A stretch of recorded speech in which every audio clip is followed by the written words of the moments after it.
want to talk about it right now. Am I showing up the way I'm showing up to be right? Or am I showing up in love? And the thing that I want from her, which is to open up and have the discussion with me, actually end up pushing her further away. The most emotionally mature person needs to go first in forgiveness. I didn't ask good questions. So I said to her, I own that. I apologize. Will you forgive me? I'm going to do a better job of taking responsibility to ask better questions. Whenever we're in a fight, like the next morning, I'll usually either have flowers or like a love letter. Making sure that I'm meeting love language emotionally before trying to engage sexually. The reason he put that sexual desire into us was what we desire from our wives. We need to give exactly what they're desiring to give the thing. At the root of every divorce, there is some level of pride. Every marriage that thrives, at the root, you will find humility. But somebody's got to make the decision to go first. And if you're a man, hello, it's you. Okay, well, I'm excited about this podcast. We're going to get real and raw. I hope we get real and raw in regards to how our the biggest challenges in our marriage, right? So we, as men of God, I believe we follow the 4 pillars, right? Faith, family, fitness, and finances in that order. And family in our marriages are such a critical driver inside of those 4 pillars. Like the way we love our wife, and the way our life loves us, that permeates everything else. Like the success of our marriage flows out into every area of our life, or the lack of success or lack of effectiveness inside of our marriage. So I'm going to start out with a question. What would you guys say is the biggest challenge in your marriage right now? Biggest challenge, or what has been the biggest challenge? Well, for me, it's communication. I second that. Yeah, so I'm a communicator. It's what I do. I want to talk about it, and I want to talk about it right now. And my wife is not a communicator, and she would rather sit on it and have her thoughts together, and that's incredibly irritating to me because I already have my thoughts together. Like immediately right now, I know what I think about pretty much anything. And so then if we're not paying attention there, if we're not like conscientious of the way we're showing up, I can be more self-focused and want to talk about it now. And then she can clam up and want to talk about it later or never. And then I can steamroll her into talking about something she needs some time to sit on. I can steamroll her and just like keep pushing, and I'm relentless. I can be absolutely relentless. Shows up great in all these other areas of my life. And in this area, though, I have to temper that thing. And so it makes me contemplate. So for how I show up, it has me, like I must contemplate then, am I doing this? Am I showing up the way I'm showing up to be right now? Or am I showing up in love? And so if I lack conscientiousness, or if I'm not paying attention to how I'm showing up, or if I'm tired, or any of these other like excuses that show up that feel like they give me license to show up and steamroll her, I will keep pushing, and then she clams up. And the thing that I want from her, which is to open up and have the discussion with me, I actually end up pushing her further away. And so she doesn't get rolled over by me attempting to steamroll. I get the stiff arm.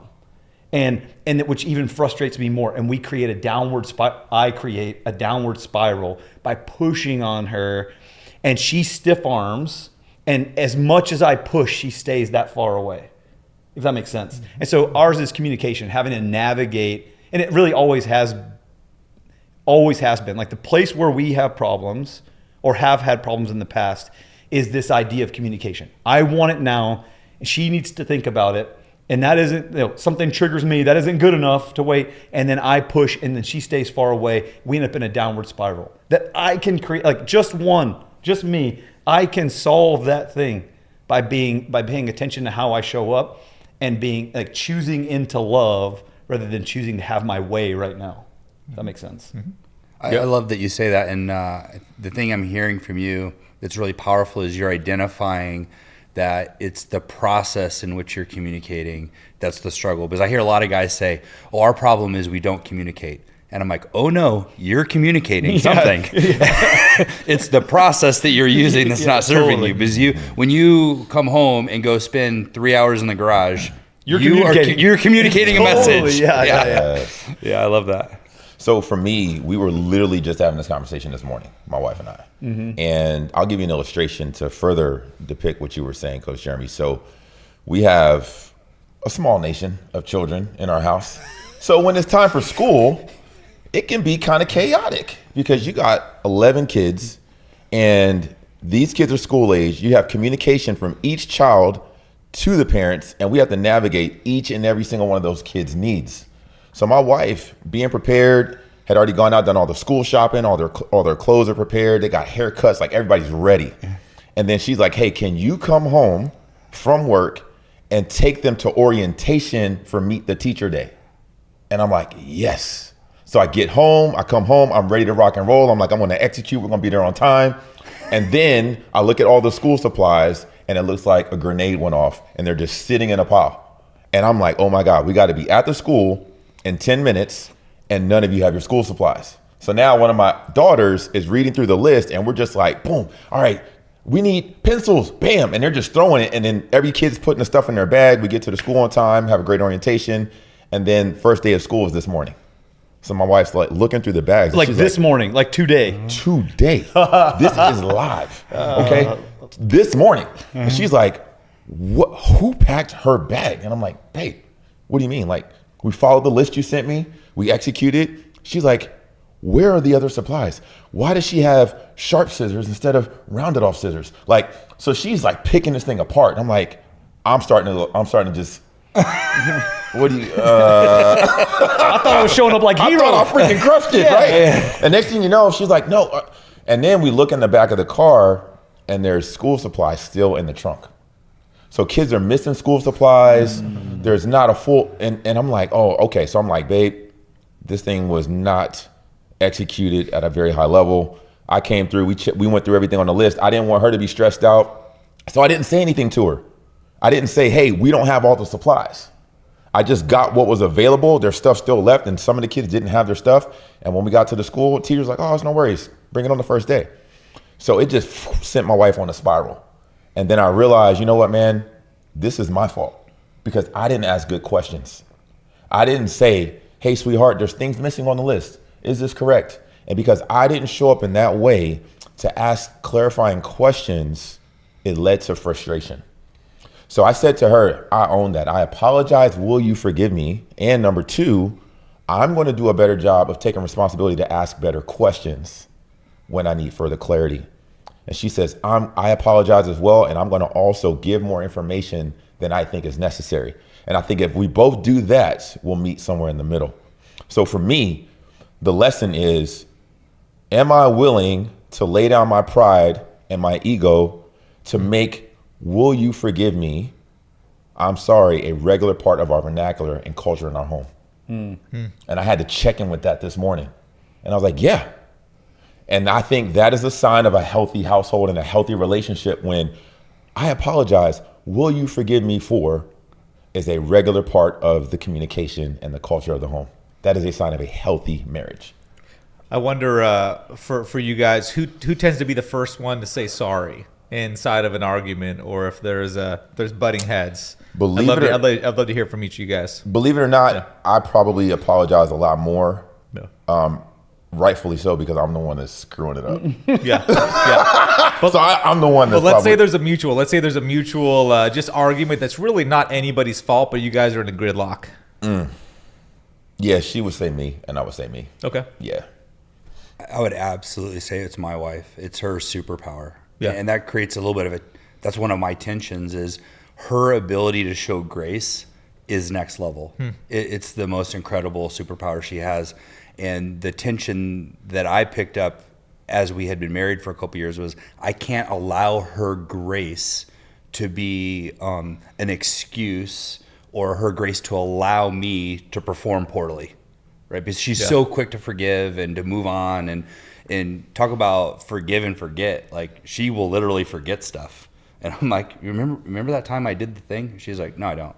Like, it's next level. So absolutely, her ability to forgive and forgive and forget. Forgive and forget. It's I would say that's one of my superpowers is forgetfulness. It's a double-edged sword, though. It is a double-edged sword, right?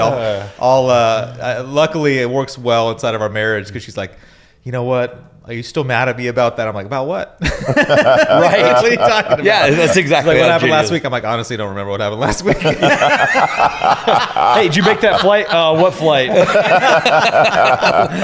No, I purposely allow it to go. In our relationship, it's the I typically tend to go first inside of the forgiveness, just because I've seen it. She tends to be a little bit more strong-willed or hard-headed, so she'll tend to retreat in fights. And so I think part of what makes a healthy relationship is understanding how each person responds and reacts when they're triggered.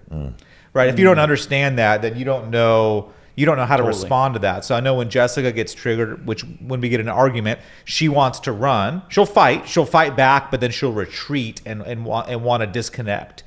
And I know if I don't show her love first and be the first one to go, like, so whenever we're in a fight, like, I'll actually the next morning, I'll usually either have flowers or like a love letter every single time, because I know if I don't do that, that thing will carry on. It'll carry on for a day, 2-3 days. That disconnection will tend to show up. So I know, like, my way to soften her up is to be the one to extend grace and love first, and then it softens her, and then she'll always meet me. She always meets me back there. But I tend to have, and we teach at our marriage events, the most emotionally mature person needs to go first in forgiveness, or whoever the trigger doesn't just take over the most, right? So needs to be the one to go first. So typically, Jessica, when she gets triggered, she can get a little bit more heightened, and I'm able to recover a little faster. So I need to be the first one to go say, hey babe, I love you, I'm sorry, or hey, we don't need to fight, give me a hug. Like, what do we got to do to get back into a relationship? Yeah, you're like an even keel guy. That's for me, though. I tend to be more emotionally pretty level in general, but it's cool and comes with some negative things. It's too. a double-edged sword, 100%, because she wants vulnerability and emotions, and so for us, I'd say but I'm curious with you guys, what ends up. I would honestly say like 50-50. I'm really, like, my wife, I tend to, like, I experience her a lot as being like resistant or defensive to things. Yeah.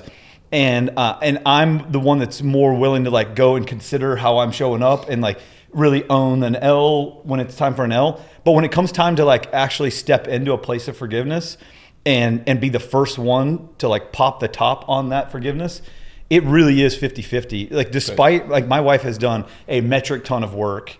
I've done a ton of work. And while I think I'm more naturally prone to step in and consider, like, the fact that I messed up, like, could it be me? Like, I'm more naturally prone to that. I would say that in recent years, we are probably neck and neck. I'm not, like, keeping track necessarily, but it's pretty even. Like, it really just kind of depends on the scenario, and it ends up being whoever in that particular scenario or situation that's come up is like less triggered by whatever was going on. It tends to be one or the other of us. But it's like, I wouldn't say that one of us is the one who, like, predominantly goes. It really is 50-50. I'd say my biggest challenge, back to what our biggest challenge is in marriage, and I wouldn't say currently, but I think us navigating sexual intimacy has been one of the biggest challenges that not one of the biggest, but has been a challenge as far as who has a bigger sexual drive inside of our relationship. And so and I think that's something that a lot of people are navigating inside of their marriage, is how do you make up for somebody that has more of a sexual drive, and also there's that side of things. And then also the second part is making sure that I'm creating space, and this is where I drop the ball on it, is making sure that I'm meeting Jessica's love language emotionally before trying to engage sexually. Right, so I've missed the mark on that, where I've wanted to engage sexually, wanted sexual intimacy, yet I wasn't giving her the vulnerability, right, the emotional connection, and that she was needing to want to open up. Because my wife, in general, Jessica's fantastic, and she's fantastic, and part of her challenge has been when life gets stressful or hard, she closes up. She gets a little bit more rigid. She gets a little bit more protective of herself. Hard. Yeah, harden. She'll harden up. And so my part in this relationship is finding a way to get her to open up like a flower and to bloom. And where I've messed that up is every time I'm irresponsible or cause stress for Jessica, it causes her to close up. So I have to and really be intentional with how I own the things in the house, how I help with homework, how I help with these different things so she can live a stress-free life, which leads to greater sexual intimacy inside of our marriage. And so I think that's been one of our challenges that we've navigated for years is my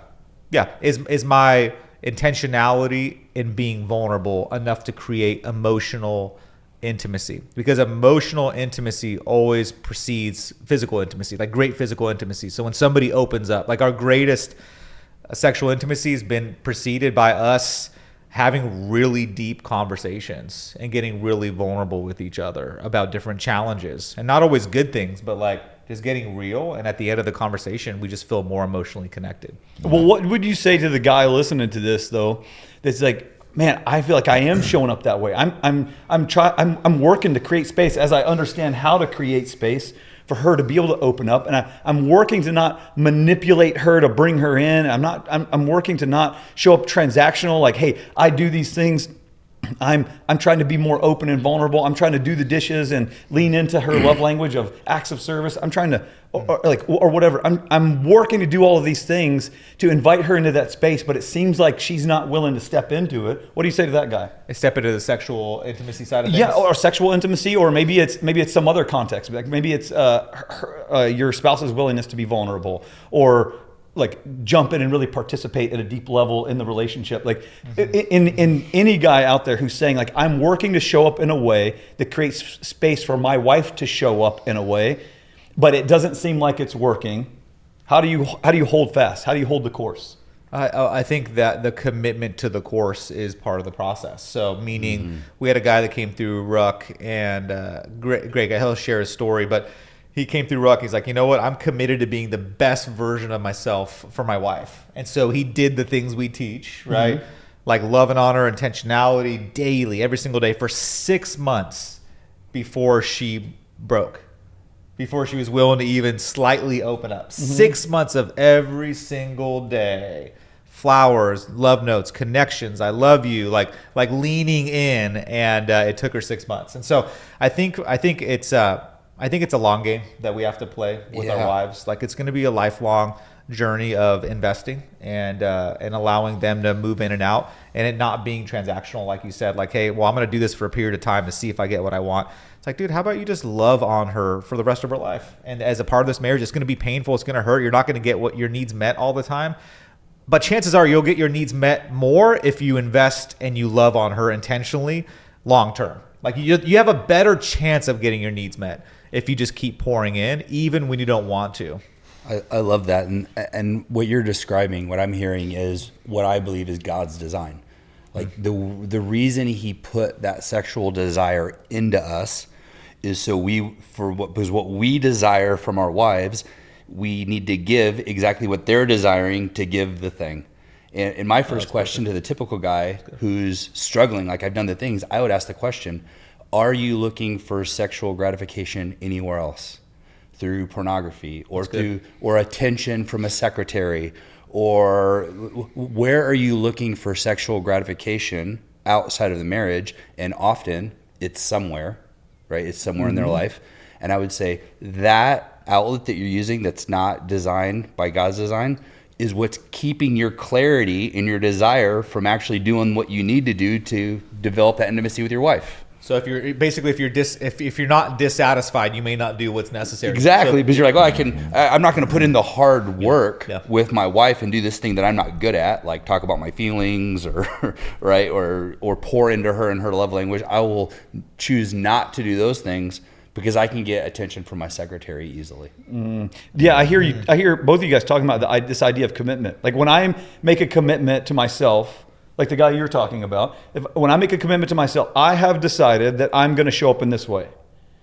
Then circumstances that happen in my life, whether my wife chooses into whatever or not, or whether the economy does the thing or not, whether the circumstances of my life show up or not doesn't give me license to change or to break the commitment that I've made to myself about how I'm committed to showing up, right? So if I commit to showing up loving, the circumstance of my spouse showing up in an unloving manner to me does not give me license to show up unloving to her.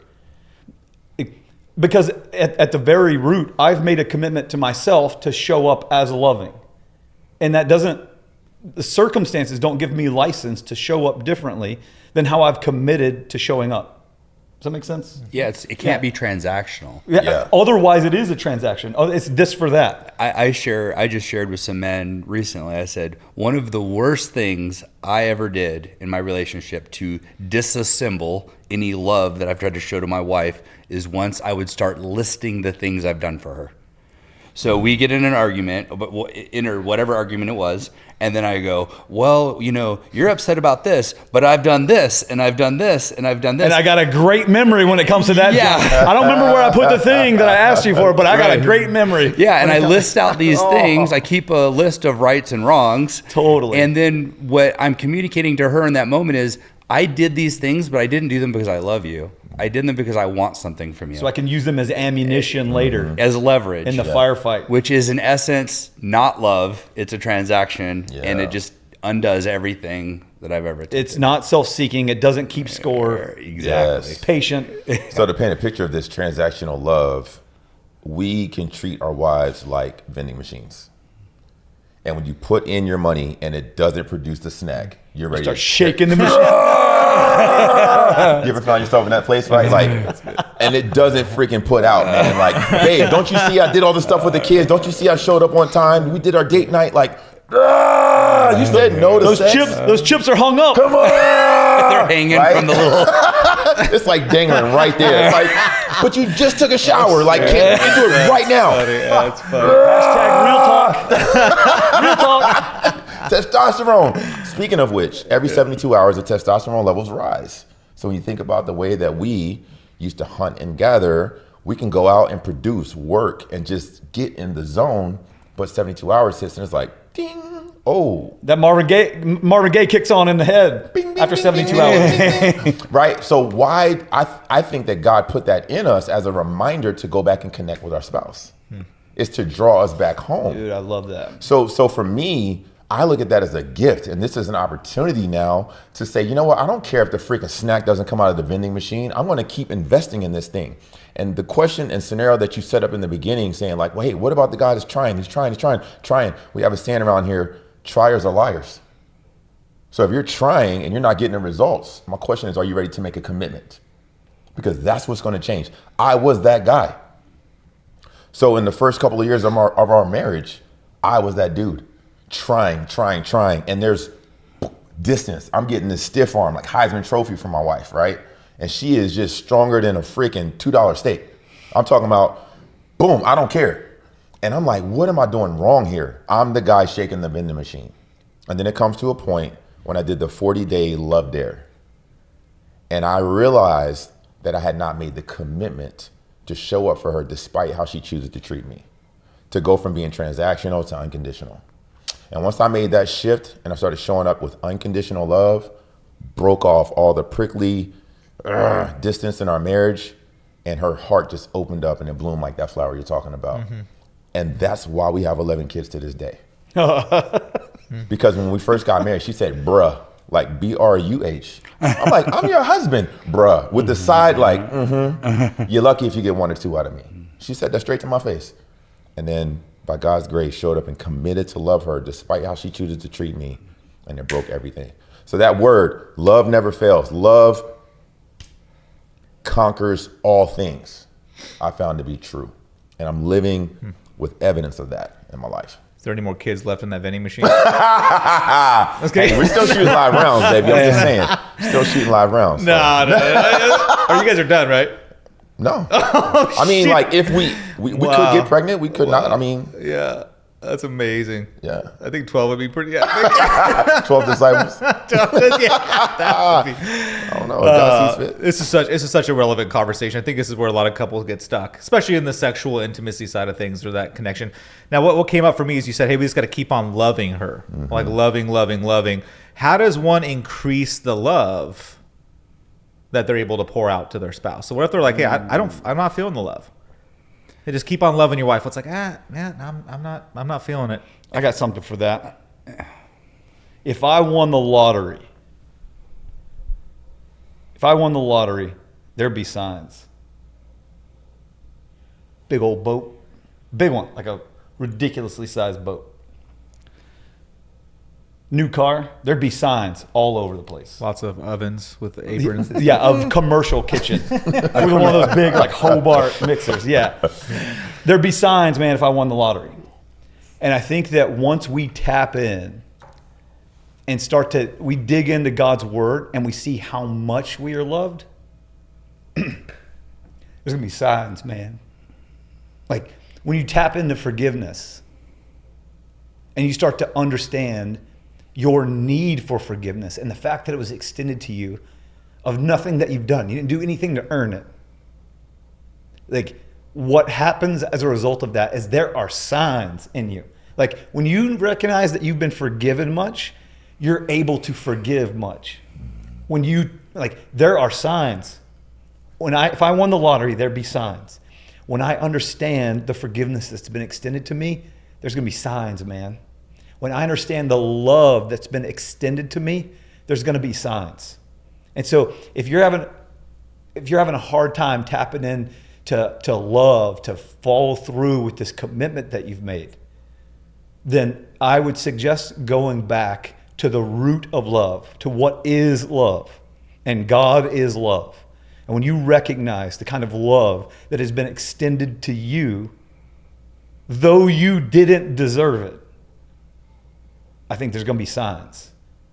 And just like if I won the lottery, there'd be signs. We'd all have a boat, just a big, gaudy boat. We'd just hang out in our boats together, side by side. It'd be ridiculous. I'd buy all you guys a boat. Love it. Yeah. Mm-hmm. It's a commitment I'm making right here. I'm going to hold you to it. And when you tap in to the kind of love that's been extended to you, all of a sudden there's so, like, out of you can be this wellspring of love. It's possible. Like, reason there's a tear running down my face, I feel like I've experienced that. Like, from my upbringing, from my lived experience, like, man, when you recognize, when you start to understand more, and I'm still working out and still more and more, deeper and deeper, I'm going into understanding what God's love is for me. When you start to dig into that, it starts to inform. There's going to be signs of how, there's going to be signs of that. In the same way you'd see the boat, the same way you're going to see, like, love can pour out of you when you're not getting anything back. And just to build on that, when we look at Ephesians and you read the epistle from the Apostle Paul, he's talking about husbands and wives in Ephesians, specifically in chapter 5. And when you get to verse 23, 24, 25, in that range, he's talking about how a husband should show up for his wife and how a wife should respond to her husband. And he says, husbands, love your wives as Christ loved the church. And when you think about the ultimate illustration, the ultimate sacrifice that Christ made for us, he literally gave up everything. He gave up his entire life so that we as a church, as his children, could thrive. And he says, I want you to think about this dynamic between the church and Jesus Christ and what he did for the bride of Christ, which was give his life. And now I want you to model that in your marriage. And when we truly show up like that, I've done this time and time again in my decade plus of experience in ministry, premarital counseling for weddings that I've done, time and time again. And it's been 100%. The response has always been 100%. When I ask a woman or a group of women, if your husband was truly showing up as Christ did for the church, would you 100% follow him and honor and respect him? And every time it's a 100% yes. I've never had one woman say no. So the question then is begged, how do I do that? How do I do that? How can I commit to that process to lay down my selfish desires, lay down the desires of the flesh, and truly show up in a way that would show my wife that I'm willing to give my life for her. And the likelihood of you having to take a bullet, which most husbands would say, oh yeah, I'll take a bullet for my wife, is very slim to none. But you may be giving up that last bite of your food at dinner. Yeah, it's likely she'll probably ask for Or that. put your phone down for dinner. Put your phone down, or freaking pick up your socks instead of leaving them in the middle of the floor. Or say no to the call you have scheduled because you told your wife you'd be home at 5. Like that thing, like is killing that flesh every time. So can I show up like that consistently? Can I make that kind of commitment? Those are the real questions. You know what helped me in this was the clarity around what's the purpose of marriage. And I know that my personal marriage came from a very dark place, right? Jenny and I, we had separated. We were living in separate homes for a short time. We hadn't been married very long. I'm in a 4,000 square foot house completely by myself, wondering how did I end up here? And our marriage was saved by a Bible study at our local church. And it was the best marriage Bible study I've ever been a part of, because it didn't have anything to do with marriage other than what is the purpose of marriage. It posed that question right out of the gate. And our society gives a lot of misinformation on this. And you'll hear, and I've heard out there like, oh, marriage is so you can be happy. You deserve happiness. And it said, no, what if God's design for marriage was for you to become more sanctified? For you to learn how to love one person, the one person on the planet you get to choose. You get to choose one person that you can love the way that Jesus loves the church, with nothing in return. And once I had clarity on that, and I realized that my marriage was a vessel for me to become more sanctified and not to find my happiness, and I dove into that. And it took me a while to get there. I entered it under selfish means at first, because I was still damaged and Most injured. do, yep. Yeah, I mean, I was like, well, I'm going to be the best version of myself I can be, and you know, and almost like a little bit of spite behind it. And once I started diving in, saying, you know what, she can do whatever she wants to do, however she reacts is how she reacts.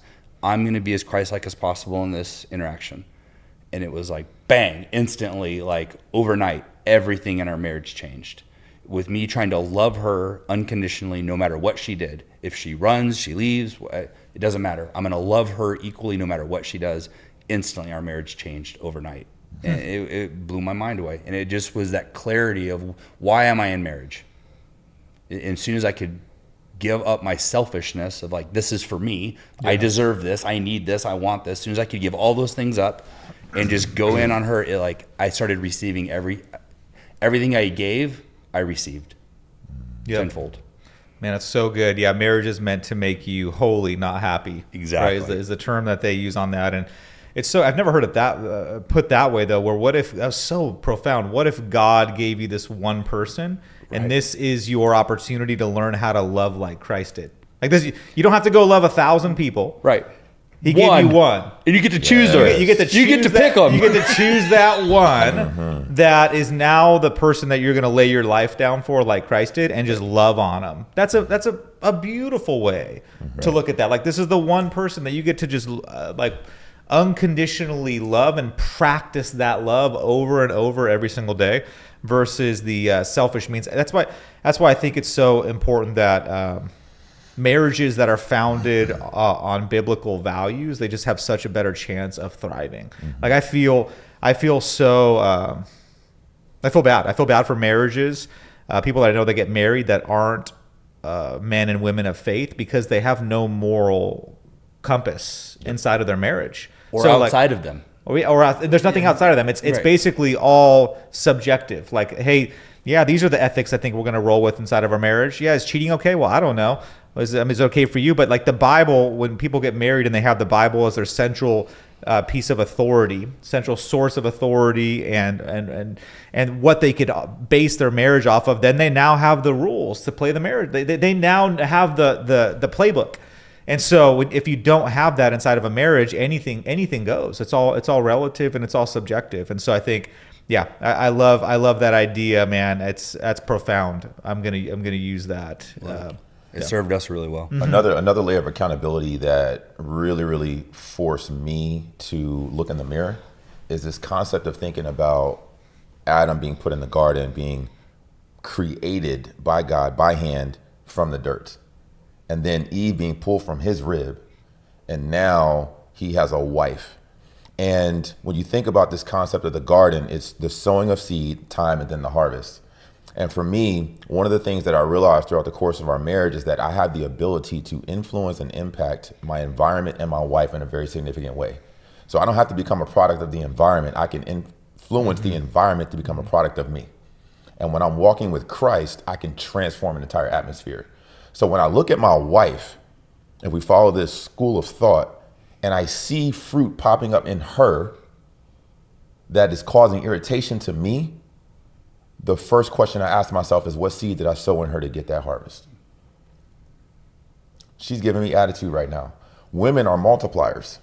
So if I sow a seed into my wife of a little bit of sarcasm or not following through on my commitment, and then she's going to multiply that back to me and exponentiate it.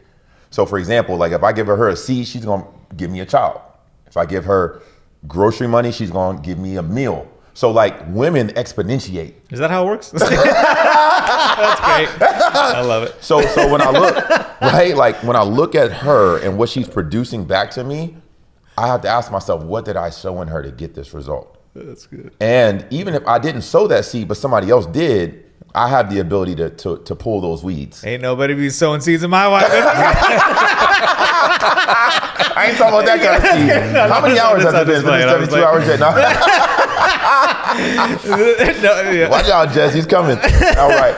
But this thing is like a higher level of accountability, so that whenever I see that, if there's something great coming up, I'm like, okay, awesome. Like we're on the right track.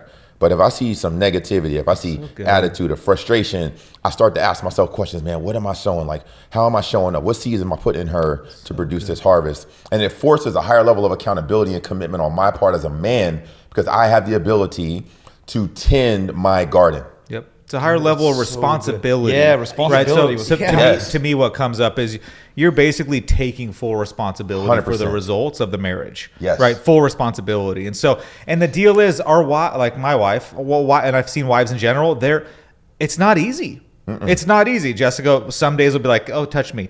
And then I go, the next day, don't touch me. Like, hey, let's talk. I don't want to talk. I mean, it changes every other day, like on what works with her. And so I used to get pissed, like, this is freaking too confusing. You want me to touch your butt, then you don't want me to touch your butt, then you want me to do this, and you don't, like, it's like, come the heck on. And then, totally. And then eventually I realized that's just how Jessica is, and a lot of other wives, man. They shift, they flow. That's the feminine nature. Yes. So when you look at a lot of commentary on feminine versus masculine, masculine is very goal focused, goal oriented. Like, man, we're committed to this outcome. Feminine, the feminine beauty and the way God made nature is in flow. It's like a flowing river. It's going to move. It's going to shift. It's going to adjust. It's going to change. Like the feminine beauty is like free flowing. Like the most beautiful women are the women that are free, free spirited, free moving, free flowing. The least are the most rigid. They're like, men are not attracted in general to a rigid masculine woman. I got a haircut from a lady the other day, and I walked in. It was just a new salon I went to, and this lady walked up, man. And Can you say barbershop instead of salon just for me? No, it was a salon, Oh, dude. gosh. Yeah, it was just, Was there a pull out front? no, it was literally called that's the part of the wording is salon. Don't say it out loud, Skylar. I do salons, man. I still don't do barbershops. Something about yep. Anyway, sorry to A guy sorry to detract the story. A guy rubbing my head. I'm not into it. That's not how they do it in barbershops. That's not how they do it in That's barbershops. definitely not happening at a A barbershop. massage in my head. No, I'm just kidding. Halfway. So I'm a salon kind of guy. I do prefer a woman to cut my hair. Should we? This is a deeper discussion I think we need to have later on. Another topic for another day. But so this lady walks in and she dude super ultra masculine. It almost like kind of shocked me in a moment. Like tattoos all over her arms, like super buff, real rigid, real like masculine. I'm like, oof. Did she have a deep voice? She did. She did. I'm like, she might have been taking testosterone, man. Yeah, No, it was a woman. It was a woman. Okay. It was a woman. But anyway, so I'm like, yeah, that's just, men are attracted to like free flowing beauty. And so part of our role as men, Our role as men, if we want to have a great marriage, is to create space for our women to be feminine. Yeah. Is to create space, is to remove the stress, is to remove the tension so that they can bloom like God created them to bloom, and they can be this beautiful flower and not close up and be this rigid person. So I've realized that in my role in the relationship is I take responsibility for navigating and figuring out the flow and figuring out what works for Jessica at every different moment. Right. And so I can't just throw my hands up and be like, I can't figure it out. It's like, no, my role is to figure it out. I'm responsible for her. I'm responsible for her, the relationship that we have together. Now, she's going to make her own decisions, but man, I have the power to influence. I do have the power at a high level to influence those decisions. Like, I can influence Jessica. Most men don't realize the level of influence and power they have with their wives. Yeah.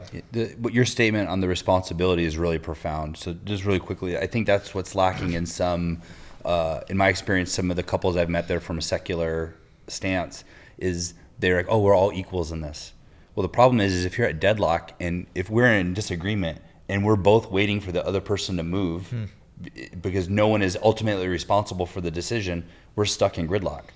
But if you, as a man of the marriage, understand, I am ultimately responsible for this. We're both in this as partners and we're working it, but I'm ultimately responsible. So if there's something hard that needs to be done, I have to be the one that moves first.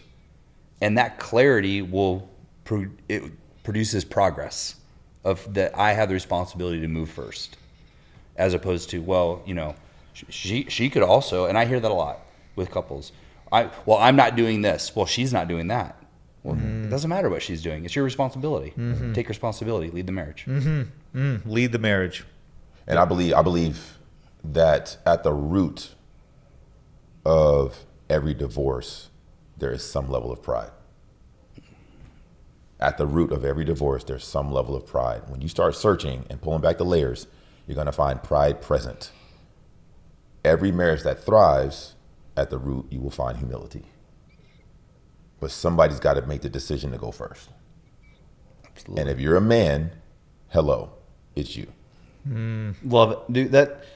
That notion of responsibility, though, like you said something earlier, like, even if the seed is put there by someone else, like, so maybe that seed that led to the harvest of your wife producing the walls and having to get tough, maybe she had to be tough to get through her childhood.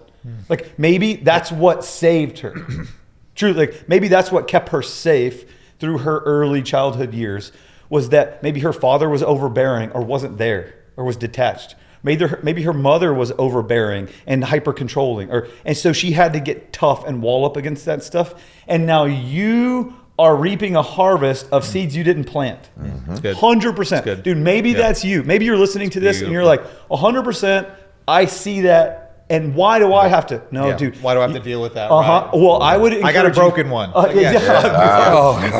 would say that this is your blessing. Yes. That woman is your blessing. Yeah, and so good. When you decide to reframe the way in which you view her, that now that's no longer like my responsibility isn't to break off these bricks or what. No, your responsibility is to create an environment of peace. Yeah. Of a love, despite how she shows up. What if she could show up in her garbage and still experience love, like Jesus did with the woman at the well? The Bible says he spoke to her with 100% truth and 100% grace. He didn't make it okay. And I'm not saying for you to make it okay. Your wife talks disparaging about you or disrespects you or any of the things. Sure, I'm not saying that you have to make any of those things okay. I'm saying, is it possible for you to love her despite the way she treats you or shows up to you? Is it possible for you to love her anyways? I saw an example of that. What was it? Oh yeah, Jesus. In the same way, he went to the cross while we were still sinners. He died for us while we were still yet sinners. And even the night before Jesus went to the cross, he says to Peter, he says, hey, where I'm going, you can't go. And Peter is kind of confused. And he's like, what do you mean? I'll follow you anywhere. I'll go anywhere that you're going. If it's to your death, I'll go there too. And Jesus is like, well, bro, slow your roll. I'm paraphrasing, obviously. He's like, slow your roll. I'm telling you, tomorrow before the rooster crows, you're going to deny me 3 times. Peter's like, what? And then tomorrow comes. And then Jesus is on his way to the cross. Peter's denying him. And one of the iterations where Peter denies him, the Bible says that Jesus and Peter locked eyes. And Jesus didn't stop right there and go over to Peter and explain to him all the ways in which that hurt him. Jesus kept walking to the cross. He kept going. The way Peter showed up didn't influence Jesus' commitment to us. The way the way Judas showed up did not influence to the negative Jesus' decision to go and carry through with his purpose. And I'm telling you, if you're married to her, it is your purpose to love her and to make your marriage be an example of the way in which God loves us. Like, your marriage is a metaphor. It's used all throughout the Bible, the bride and the bridegroom. Your marriage is an example of the way in which God loves us, which is a complete outpouring, that win the lottery kind of ridiculous, over the top, passionate love, that I will love you even just for the opportunity for you to be willing to choose into me. And that's what we saw happen on the cross. Jesus' death on the cross did not, what's the way to say that?